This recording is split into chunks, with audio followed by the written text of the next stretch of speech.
Section 1. The Hidden Hand. Defining manipulation.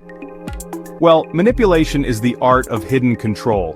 It is a subtle, often invisible force that guides your decisions and actions without your full and conscious consent. A person who manipulates uses clever tricks, emotional pressure, or outright lies to make you do something you would not normally choose to do. This process is not open, it is not direct, and it is certainly not fair. At its core, manipulation is a selfish act. The manipulator's needs, wants, and desires are always the primary goal of the interaction. Your own needs, feelings, and well-being are treated as secondary or worse, as mere obstacles to be managed or overcome. The harm caused by manipulation runs deep, often creating wounds that are not immediately visible. It erodes your self-trust, making you question your own perceptions, memories, and judgment. This erosion of confidence makes you more vulnerable to further control. Section 2. Honest influence versus deceptive control. It is crucial to understand that not all forms of influence are negative or manipulative. Healthy, ethical influence is a fundamental part of human interaction built on a foundation of transparency, respect. When someone tries to persuade you honestly, their intentions are clear and out in the open. They present their arguments with facts, logic, genuine emotion. They want you to understand their point of view, but they also respect your right to hold a different one. This type of influence aims for a win-win outcome, benefits both parties made with mutual understanding and consent. Manipulation, in stark contrast, is all about deceptive control. It operates in the shadows using a smokescreen of charm-feigned concern to hide its true objective.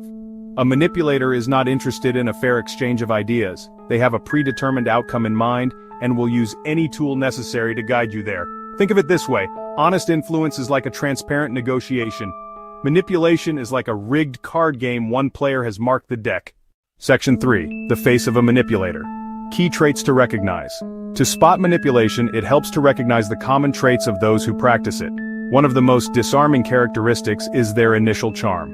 Many manipulators are masters of making a fantastic first impression. They can be incredibly charismatic, showering you with attention, compliments, and apparent kindness. They listen intently, make you feel special, and seem to be the most understanding person you have ever met. Beneath the charming exterior often lies a deep-seated need for control.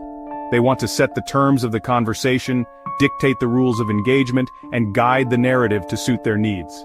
A classic and highly destructive trait is blame-shifting. Manipulators have an almost allergic aversion to taking responsibility for their own negative actions or mistakes. When confronted, they become experts at flipping the script. If you express hurt over something they did, they might respond with, "You're just too sensitive." Finally, a profound lack of empathy is often at the core of a manipulator's personality. Other people's feelings are not a shared experience for them, but rather information to be used. They see these emotional soft spots not as vulnerabilities to be respected, but as levers to be pulled. Section 4. The Manipulator's Playbook. Common tricks and tactics. Manipulators rely on a well-worn playbook of tactics designed to confuse, pressure, and control you. One of the most insidious is gaslighting. This is a technique where the manipulator denies objective reality to make you question your own sanity. They will insist that an event you clearly remember never happened, saying things like, "You're imagining things, that's not how it went at all."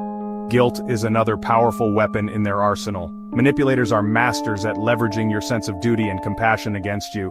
They use phrases like, "After everything I have done for you, this is how you repay me. A truly good friend would help me with this." Flattery, while seemingly positive, can be a deceptive trap. A manipulator will often butter you up with excessive praise just before making a request. "You're the only one I can truly trust with this secret." Other common tactics include passive aggression, lying, and isolation. A passive-aggressive manipulator won't confront you directly, but will express their displeasure in indirect ways, such as giving you the silent treatment. Lying and telling half-truths allow them to control the information you receive. Isolation is a particularly damaging strategy where they try to cut you off from your support network. Section 5. Defending your ground. Practical steps to shut down manipulation. Protecting yourself from manipulation begins with sharp awareness. You must learn to trust your gut feelings. After an interaction, take a moment to check in with yourself. Do you feel small? Do you feel guilty? Do you feel off balance? Once you are aware, establish and enforce clear boundaries.